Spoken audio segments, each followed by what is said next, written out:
In April 1969, a remarkable incident interrupted a Finnish Air Force training exercise.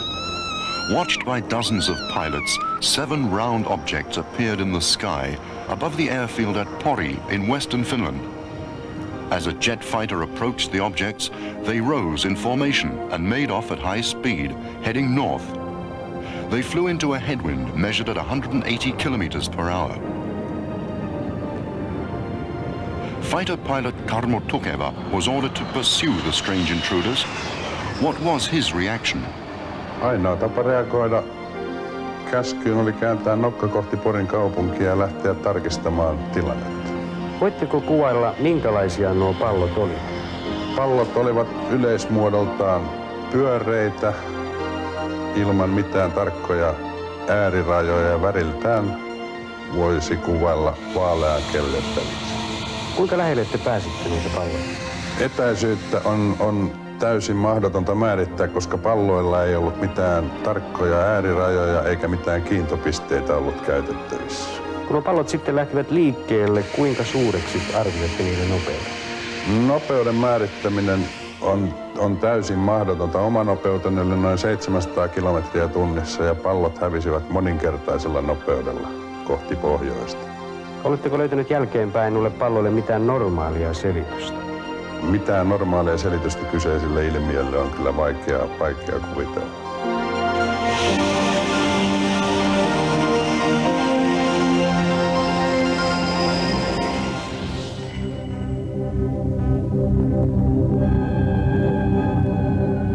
UFOs, unidentified flying objects, have shattered our view of the world. Astronaut Edgar Mitchell said after his visit to the moon, "We all know that UFOs are real. All we need to ask is where do they come from?"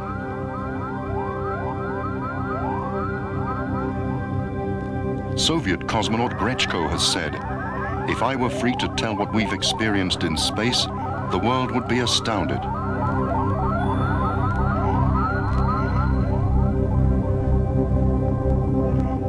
The history of the world is full of mysteries. Strange structures, drawings and sculptures whose origins are still unknown. Could they be evidence of visitors from space?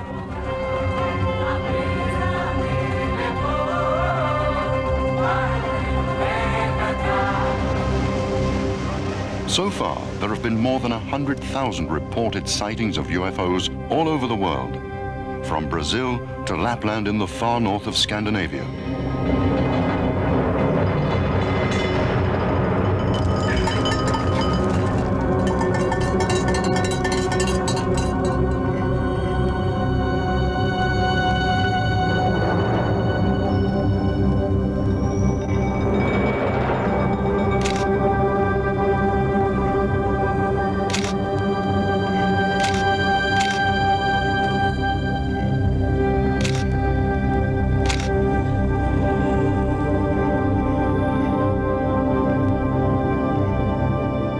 Despite official secretiveness, researchers around the world have collected detailed information on the behavior of UFOs.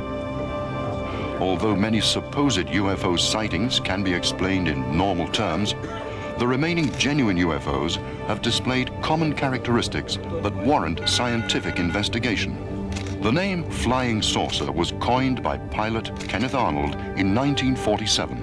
The United States Central Intelligence Agency has revealed that Hitler's Germany was among the first to investigate UFOs. The first major activity that happened upon the planet in terms of extraterrestrial intervention or involvement actually happened with greater intensity during the Second World War in Europe. It's pretty well acknowledged today that the Third Reich in Germany was involved with the extraterrestrials. My contention is that indeed, because of the prosecution of the war, everything associated with aerial phenomena and so forth had to be classified for the sake of the war and the Allied powers, because we didn't want the enemy at that time, being the Third Reich, to know that, of course, we were suspect that they had possible alliance with, say, extraterrestrial intervention. In the early stages of all of this, during the, say, Truman administration, we were actually, and also the Eisenhower administration, we were actually approached by good ETs, and they warned us that we should not become involved with the ETs who would follow them later on. UFO sightings have multiplied during times of international crisis. There was a significant increase in UFO observations during the Second World War. The war laid the foundation for the human conquest of space and for the destruction of life on Earth. Virgil Armstrong asserts that UFOs have provided much technical information. I myself had started this really in 1980 in Oakland Auditorium in Oakland, California, when I stepped forward and I lectured to about 800 people, and my subject was government conspiracy and UFOs. I saw top secret documents saying that an unidentified flying object had landed at White Sands, New Mexico. And then, of course, I followed that by wire. I was not actually physically involved in the capture itself. It was no capture anyway. It soft landed in the middle of White Sands, New Mexico. And then we kept another observation. Later on, of course, we managed to get inside of it. We found 5 bodies. From the end of the 1940s, the United States and the Soviet Union intensified their research into UFOs. Much of the research was prompted by observations by the military and by commercial pilots. Officials have attempted to conceal their UFO investigations and to play down the significance of the UFO problem. In the late 1970s, the Freedom of Information Act in the United States permitted the release of official documents more than 30 years old. Following court proceedings initiated by UFO researchers, more than 2,000 official reports on UFOs were made public. Hundreds of other reports remained secret after court rulings that their release would have constituted a threat to national security. United States Marine Major Donald Kehoe, who served as chairman of the UFO research organization NICAP, was the first to allege in the 1950s that the authorities were concealing UFO reports. Kehoe had in his possession extensive material on UFO sightings by aircraft pilots. Professor of Astronomy J. Allen Hynek was for more than 20 years a specialist on UFOs with the United States Air Force. Gerald Ford, Republican Party leader in the U.S. Congress, proposed the establishment of an official UFO research committee. Edward U. Condon, a doctor of physics, became its first chairman. Hynek, a member of the committee, noted that officials were unwilling to tell the truth about UFOs. He broke off cooperation with the Air Force and set up a private UFO research organization. To this day, the superpowers are still faced with an unsolved mystery. Recently, it was disclosed that when President Reagan and Mr. Gorbachev met in 1985, the UFO problem formed part of their discussions. The Freedom of Information Act has revealed a mass of new evidence that an unknown spacecraft landed at Roswell, New Mexico in 1947.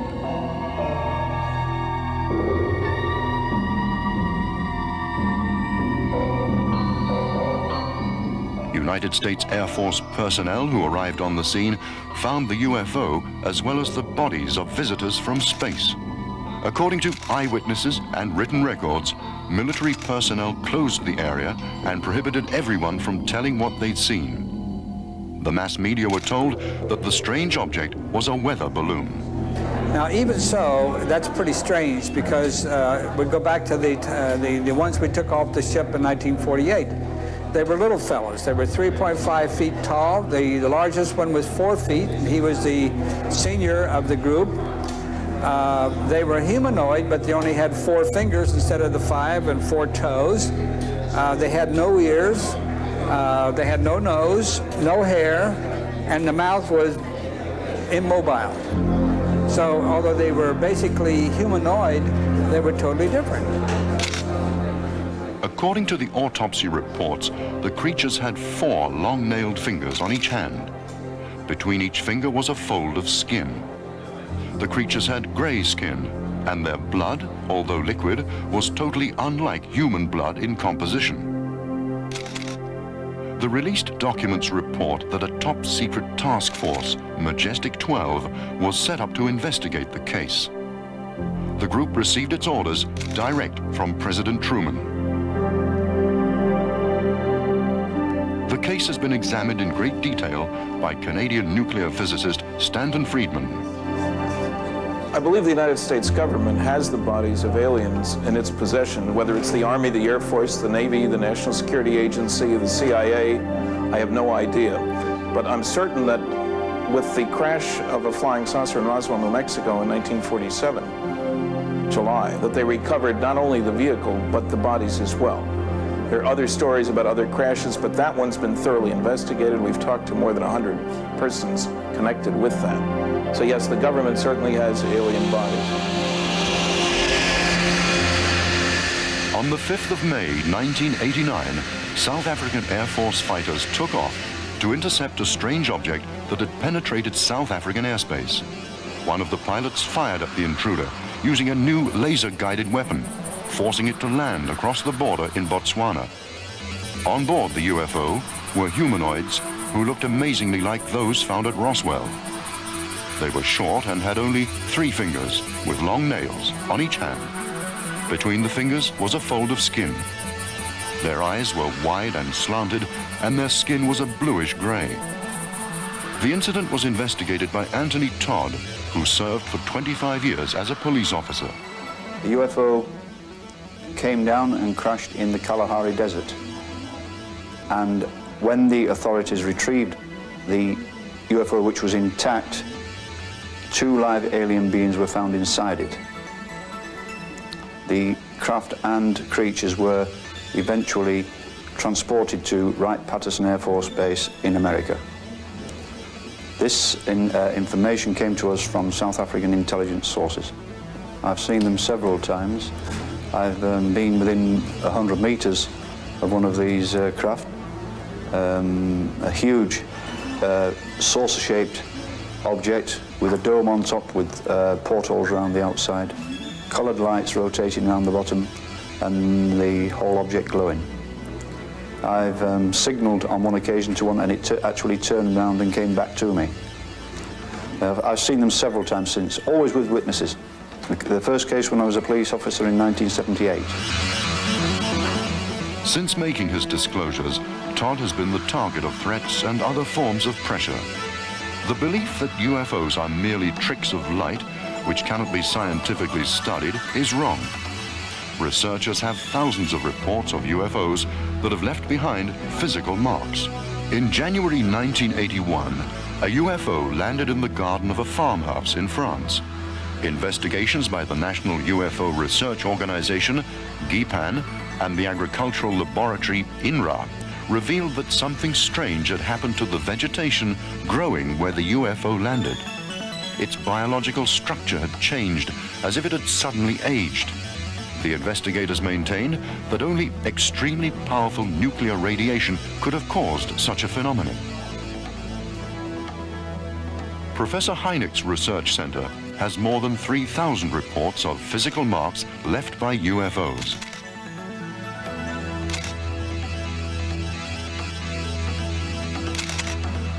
Mysterious imprints in fields in northern England have stirred up an impassioned debate about their origin. A British couple tell how they saw the patterns emerging during a time of high winds and an eerie mist. It was, as they said, an experience that made their hair stand on end. From the point of view of human beings, the most worrying marks left by UFOs are radiation burns. Vicki Landrum, an American, suffered severe skin damage when she was exposed to blinding light emitted by a UFO in Texas in December 1980. In April 1964, an American police patrolman, Lonnie Zamora, followed a UFO and found it standing in a hollow supported on 4 legs.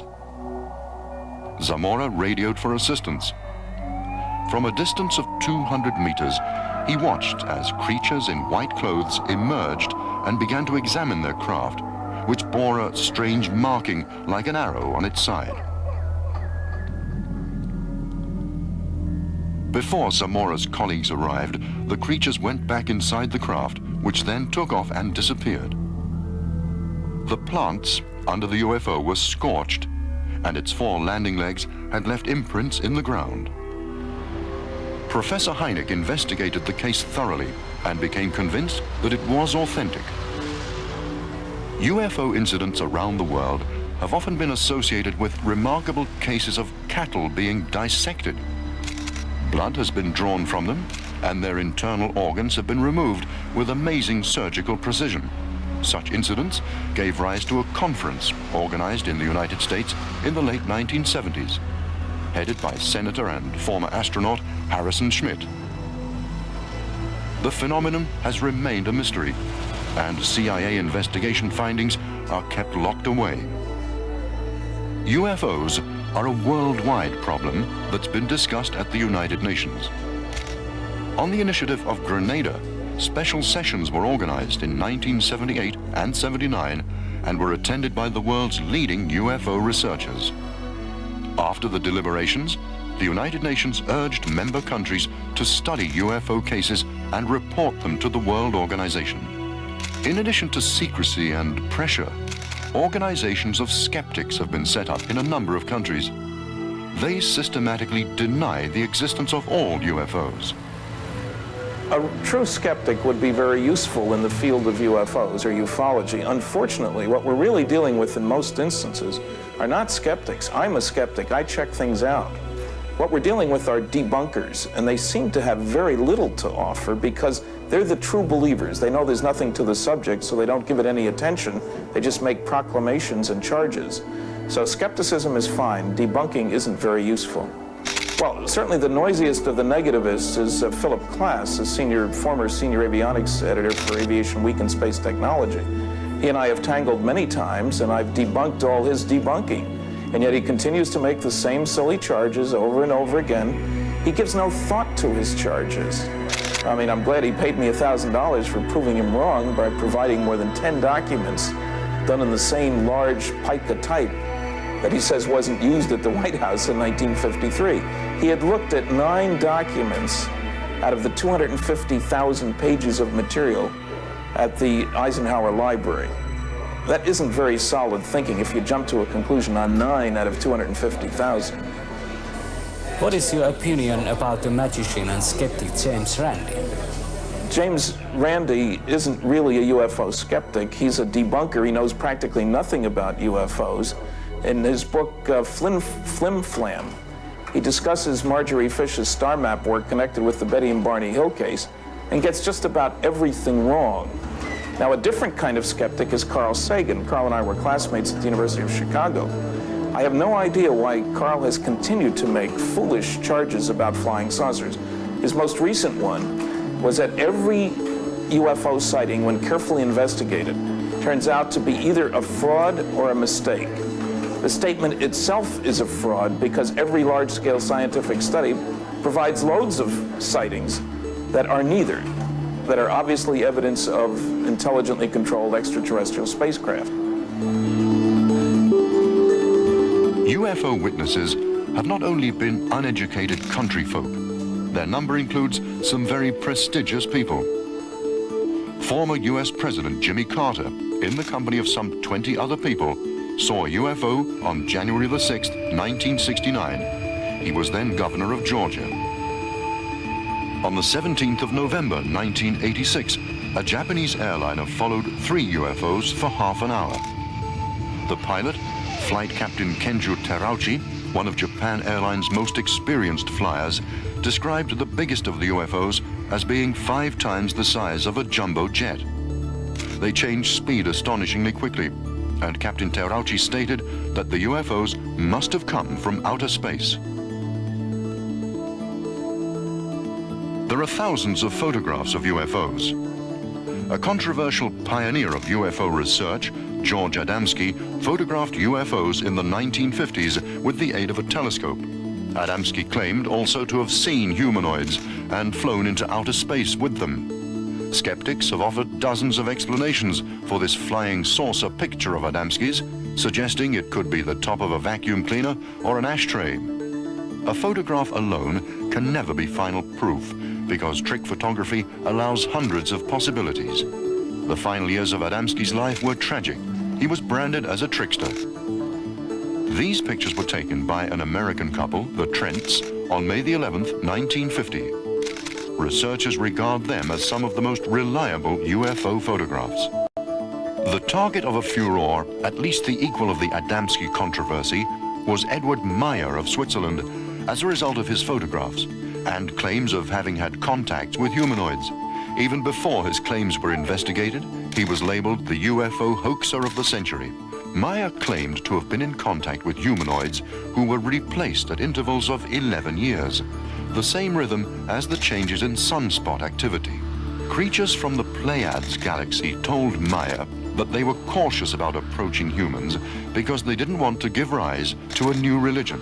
Meyer's pictures show 5 different types of UFO. The investigation into the Meyer case was led by Lieutenant Colonel Wendell Stevens of the United States Air Force, who had studied UFOs since the 1940s. He has a file of 3,000 UFO photographs. I think the question is, why do I believe the Swiss case of Edward Meyer is a real UFO contact case? And why do I accept those remarkable pictures as real pictures of UFO? I must say that in the course of the investigation, we found not one photographer, but we found 5 photographers, 5 different photographers, all involved in this one case. They all took pictures of the spacecraft, the Pleiadian spacecraft. And on one case, 4 photographers simultaneously from 4 different vantage points took pictures of the same craft at the same time. And those were taken on 4 different cameras, 4 different rolls of film. They were processed in 4 different laboratories in 4 different countries, and they all showed the same objects. Apart from that, we took 4 of the best pictures, 1 from each of 4 different cases, to the United States with us, where we put them through exhaustive testing, for which more than $60,000 was paid for testing by every known means in modern technology. Now, in the course of testing these UFO photographs, we discovered that we can continually eliminate a process. We can always eliminate one more process known in phototechnical circles as processes for faking pictures. And we successfully eliminated all known processes of technically producing pictures and end up with something unknown. We do not know how these pictures were made unless they were made in real time, real spacecraft, as alleged by Mr. Meyer. Mr. Stevens, what is your opinion? Why only a few pilots tell in public about their personal UFO experiences? Well, few pilots report UFO sightings, although they have them frequently, because in our country at least, a commercial pilot reporting a UFO experience or a sighting or photographs from aboard the airliner, if that's the case, or a fighter aircraft, he's persecuted by first the private company, the airline company, for speaking out of turn, and each company has a procedure for reporting internally, and they do not report the information out. Military pilots have the same kind of controls on them. They are not allowed to report what they see outside of their service, and internally in the service, it's handled covertly. So we don't hear as much from pilots who have taken photographs of UFOs as we do from other people. The shape of UFOs varies considerably. They are most commonly like balls of light, or oval and cigar-shaped, or they may be like saucers. Motherships, several hundred meters long, have been seen discharging small saucer-shaped UFOs. Often UFOs are bright and shining, multicolored or bright and metallic. They may emit a strong beam of light or strange sounds. Their flying capability often surpasses that of normal aircraft or rockets. The superpowers have tried to learn from the UFO's flying characteristics, which is one reason for the secrecy that surrounds them. Recently, the latest test version of a flying saucer was shown in the United States. In Scandinavia, in the late 1980s, the biggest wave of UFOs occurred in the mountainous area of Hessdalen, south of Trondheim in Norway. The most intensive UFO hunt in history was started, involving Scandinavian UFO research groups, Norwegian universities, and the Norwegian Army. The Hessdalen project produced a host of UFO pictures and scientific data on the behavior of UFOs.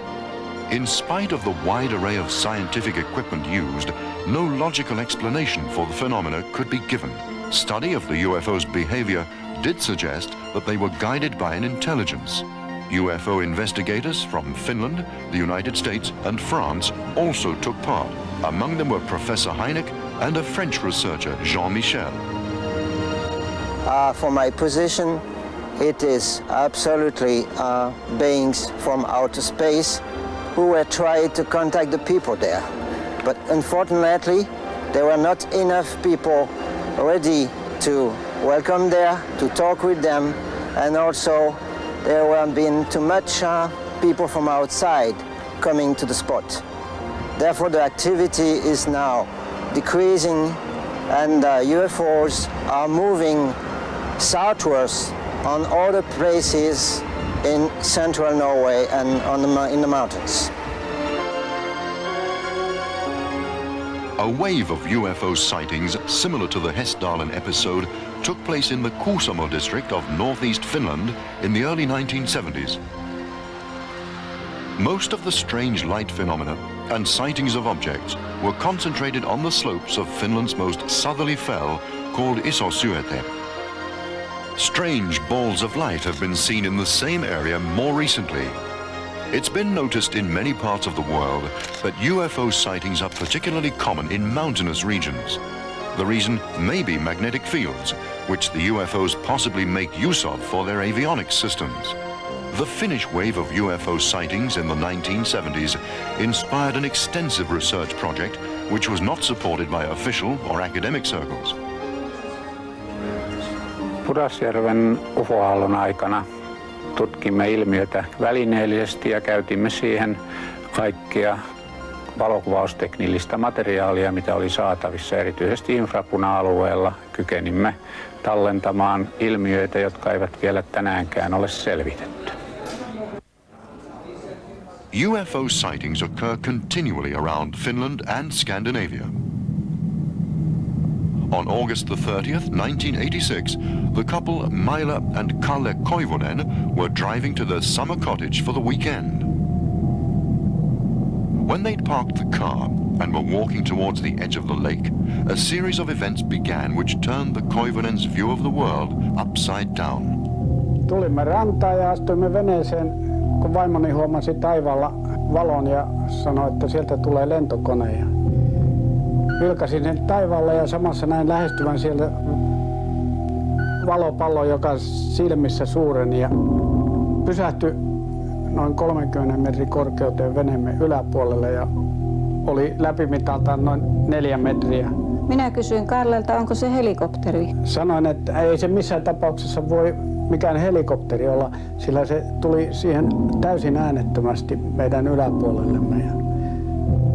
Tämän sanottua niin pyysin Mailaa antamaan kameran minulle ottaakseni kuvan siitä. En antanut kameraa, koska minusta oli mahdollisimman pian päästävä saareen, koska minua pelotti tämä valoilmiö. Nykäisin perämoottorin käyntiin ja lähdin ajamaan täyttä vauhtia kohti saartamme, mutta valopallo lähti seuraamaan meitä pitäen etäisyyden täydellisesti samana koko ajan ja pysyin tiiviisti kannassamme. Lähellä rantaa tästä valopallosta suunnattiin 3 sädettä Kallea kohti.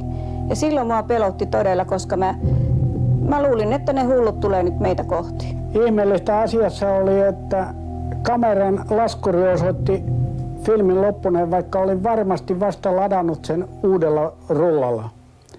Ja tämä näytelmä kesti kaikkiaan 40 minuuttia, jonka ajan UFO oli seurassamme.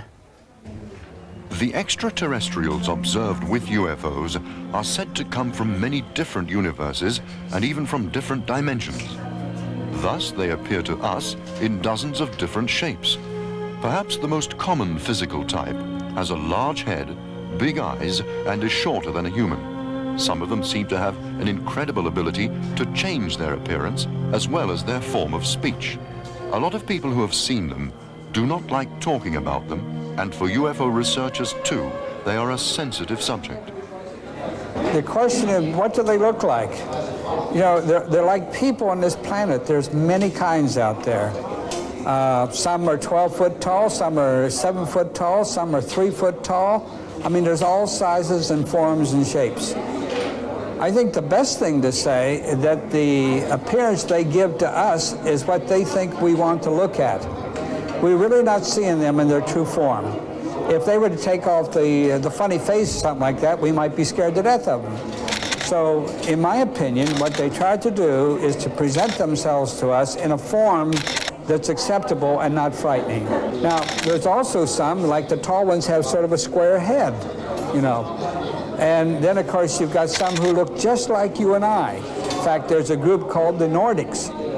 I know of 18, and I'll bet there's at least 7 more, so I say conservatively 25 extraterrestrial races. It's suspected that they may have as high as 26 secret bases throughout the southwest United States. That's a bunch.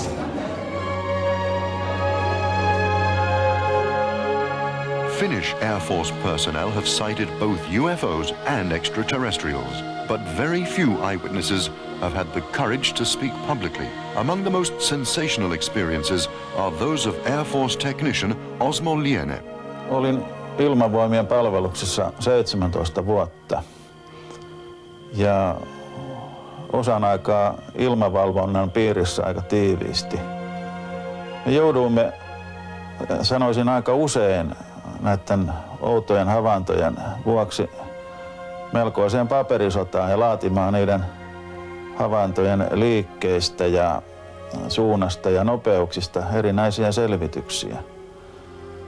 Nämä havainnot liikkuvat melko loogisesti ja suorastaan karttelivat meidän tutkijamme.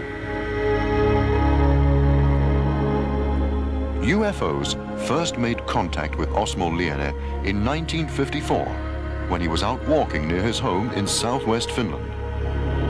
Se UFO, johon joudumme tutustumaan lähikontaktissa, oli pyöreähkö, ehkä 5-7 metrin läpimittainen pallomainen alumiinin värinen laite, joka räimäsi ylitsemme keskellä peltoa, ja veljeni kanssa jouduimme syöksymään ojaan, koska yhteen törmäyksen vaara näytti aivan varmalta. Olennot ilmestyivät meille kotiin keskellä yötä. Vierailuaika sinällään oli aika omituinen. Kello oli juuri 12.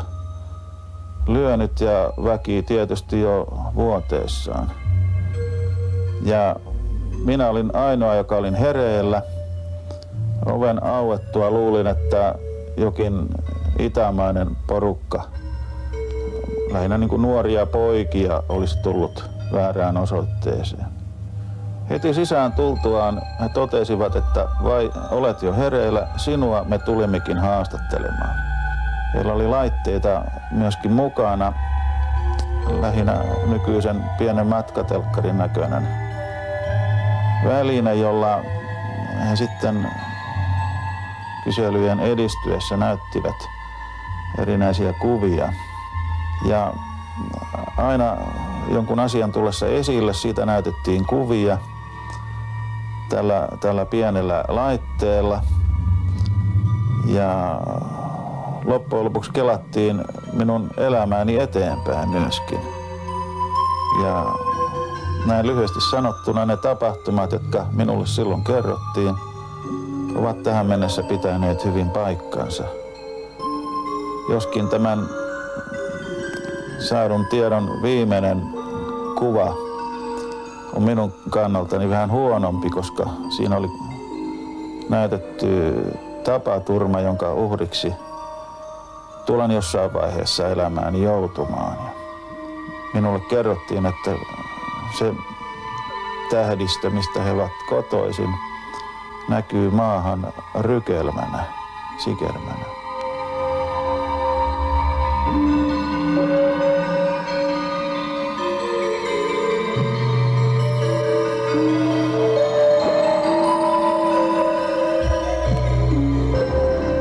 There's been a major wave of UFO sightings in recent years in the former Soviet Union, including the Baltic republics. Thanks to the new openness in those countries, UFO research has become very active and international. Several big UFO conferences have been held involving hundreds of scientists.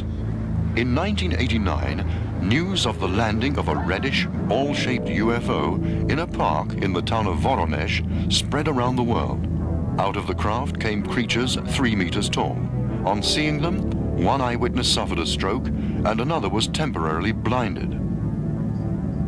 At about the same time, there were several more sightings of UFOs and humanoids in Voronezh. The eyewitnesses included many children. Recently in Voronezh, some weeks ago, there were some sightings, UFO sightings and UFO landings also. And I'd like to stress especially that not only schoolboys, not only children were observing these strange landing and sightings and humanoid, human-like beings emerging from the landed spacecraft. There was a great number of reliable witnesses among adults also. It seems to me that now there is some kind of wave of UFO sightings over the Soviet Union. And to my estimation, this number is increasing. Abductions of people by UFOs has been a talking point in the United States for years. Among the first well-researched cases of abduction was that of fishermen Charles Hickson and Calvin Parker in October 1973. As darkness fell, an object 30 meters long landed close to the two men. Remarkable creatures emerged from the UFO. They were about 1.5 meters in height, hairless, with pincer-like hands. The men were scared out of their wits. Hickson started to beat the water with his fishing rod. Parker fainted in his arms. They were anesthetized and carried into the craft. When they reported the incident to the police, they were still close to hysterical. A conversation between the two men, secretly recorded at the police station, indicated that they really believed they had experienced a UFO kidnapping. An abduction at Cergy-Pontoise near Paris in France in 1979 aroused widespread attention in France. In the early hours of the morning, 3 young men saw balls of light, and one of them, Franck Fontaine, mysteriously disappeared. Fontaine reappeared a week later. The police investigated the incident thoroughly, but could find no logical explanation for what had happened. Hypnosis revealed that the men had been in contact with a humanoid named Hauryo, who warned them of a threat of world destruction. American Bud Hopkins has recently investigated hundreds of abduction cases.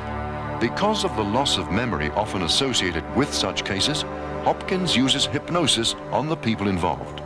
In terms of finding new abduction cases, I'm running into them daily. People reporting new cases. Sometimes these are new only in the sense that they haven't recalled them before, but I'm also, so in other words, they may be an old case I'm just hearing about for the first time, but I'm also running into very recent abduction incidents. I have one that I've been working on that occurred in late August, another one that occurred in June, and so forth. It's an ongoing phenomenon.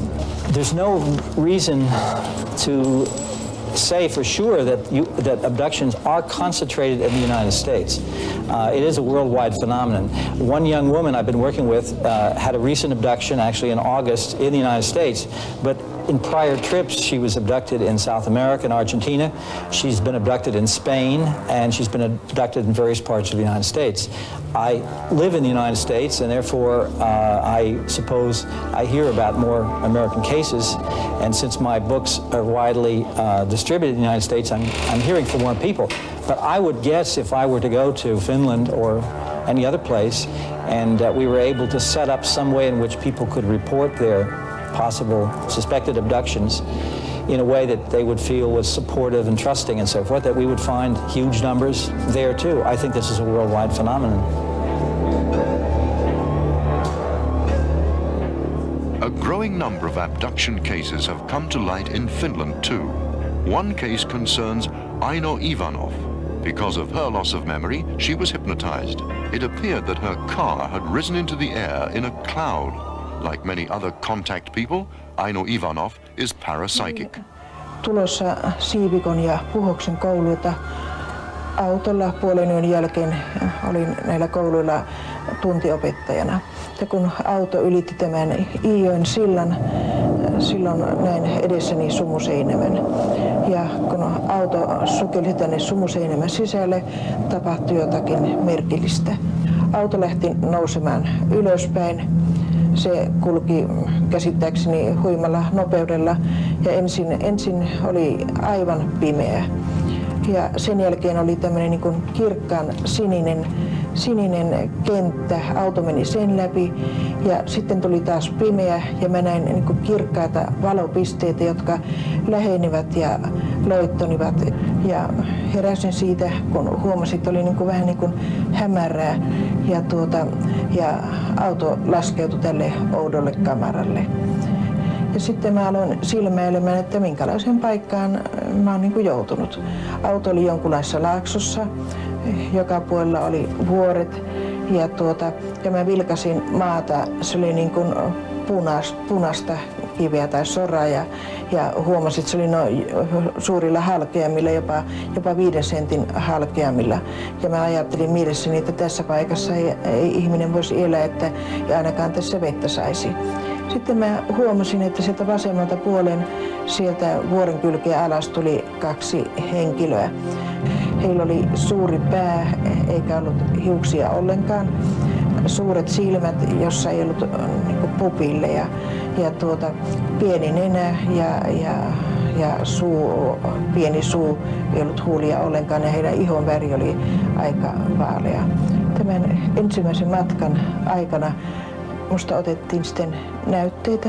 Oikeasta käsivarresta otettiin niin kuin 5 näytepalaa noin puolen sentin välein. Ja niistä on todistus tuossa. It's very difficult to prove the reliability of cases of contact. One of the most investigated abductions concerned the experience of the Hill couple in 1961. On September the 19th, 1961, late in the evening, Betty and Barney Hill were traveling by car on the east coast of the United States when they saw a bright object in the sky. After that, the Hills lost consciousness.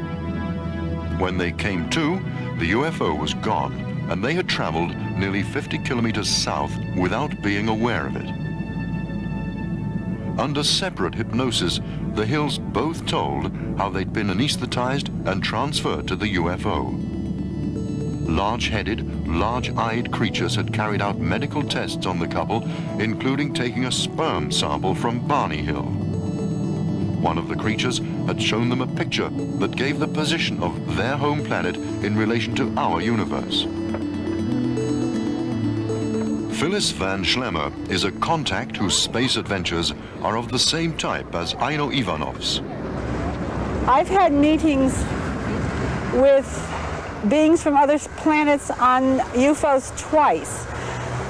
Both of them were completely different than the other. My first meeting was a UFO came down, it landed, I saw it, the door opened. For a moment I was very frightened and I said, no, this is an experience, I must go with it. So I boarded the craft and as I entered I felt the presence of someone in back of me that I didn't see. And I entered into the inside of the craft and there were 2 beings in the craft.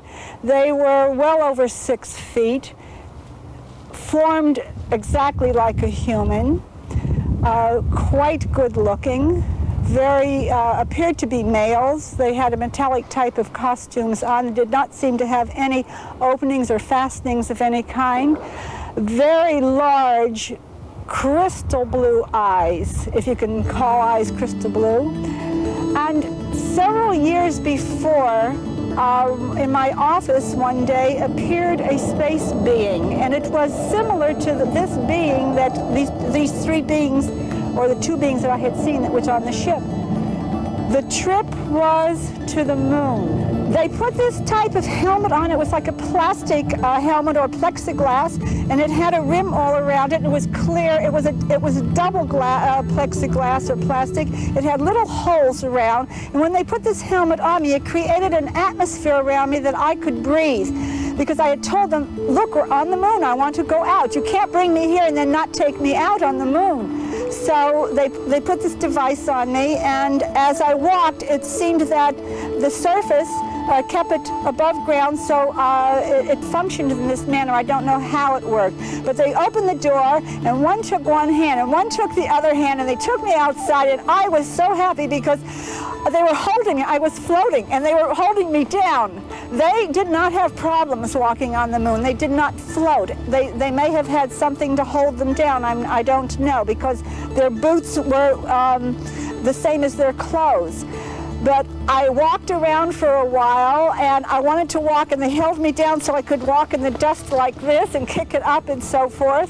And we walked around a while, and then they gave me the message, we have to go back.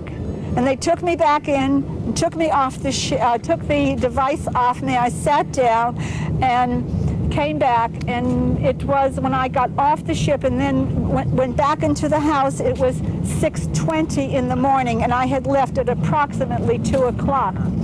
I asked them how were they able to do this, because I think our astronauts took a couple of days to get there, and they said that we just did not understand, that we were not technically advanced enough to understand how to go this fast.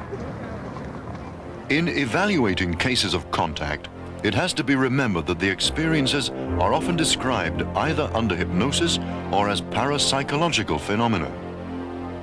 The Finnish doctor of medicine and parapsychologist Rauni-Leena Luukanen has experienced a UFO contact under hypnosis. Aiheutettiin niin sanottu ruumiista poistumisilmiö, jonka seurauksena hämmästyttävästi jouduin UFOn sisälle.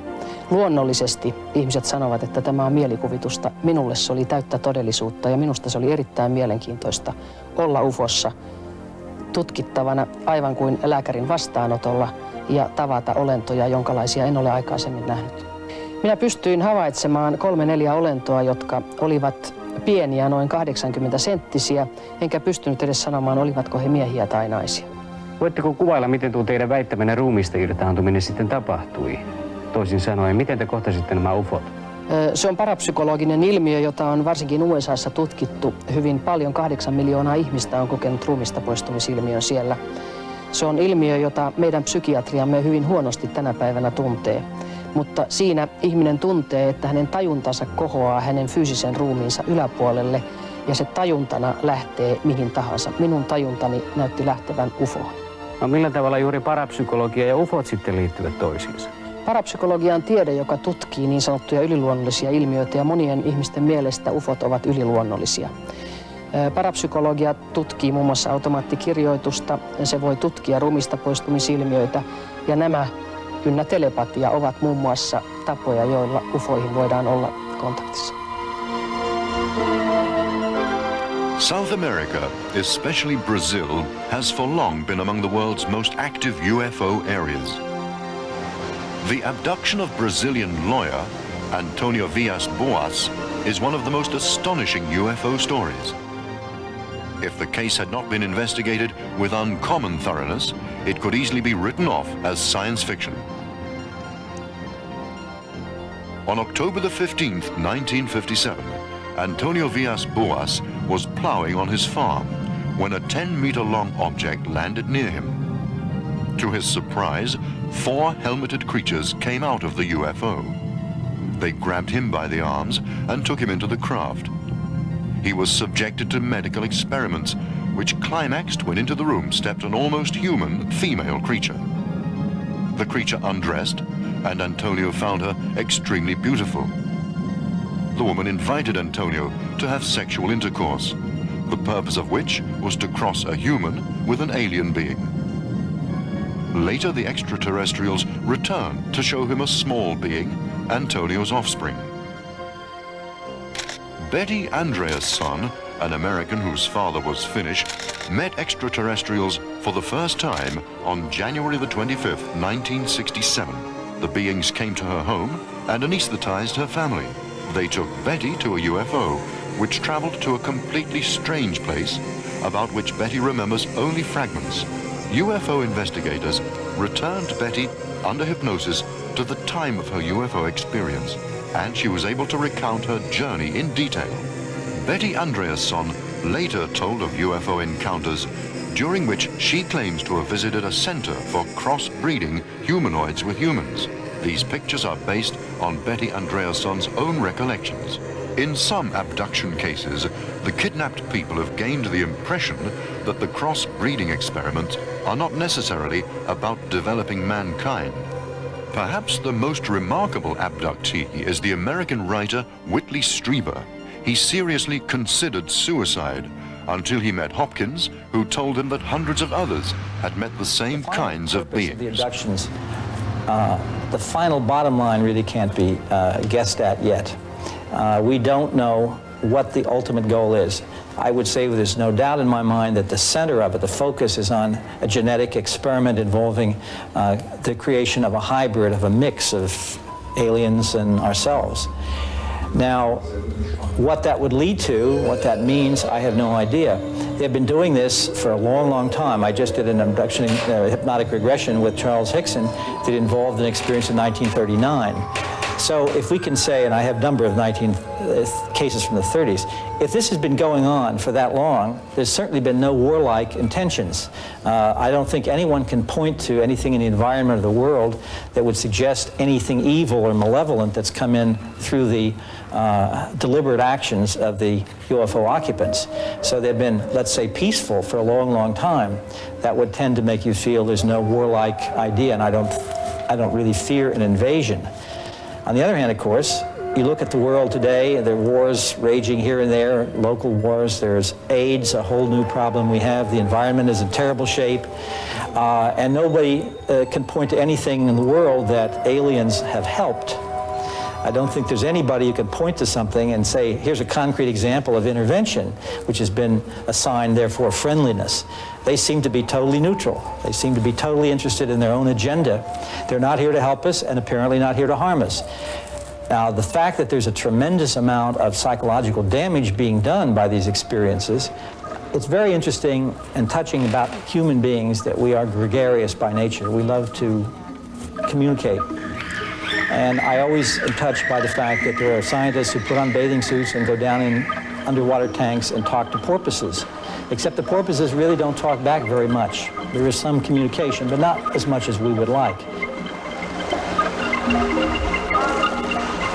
UFO researchers have often compared the relationship between people and whales with the relationship between humanoids and people. We know that whales have brains as big as our own. It may well be that mutual caution and limited communication stem from the same reason in both cases. Is it for us to teach the whales?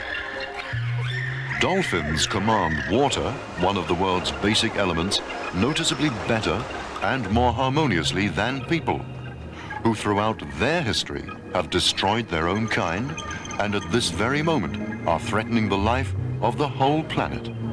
I think there are many different reasons for aliens to be interested in what's happening on Earth. In one of my papers, I have 25 different ones, but I think the most important reason for any alien civilization in the neighborhood to be concerned about us is that at the end of World War II, it was perfectly obvious that we Earthlings would soon be going to the stars because of atom bombs, rockets, and powerful radar.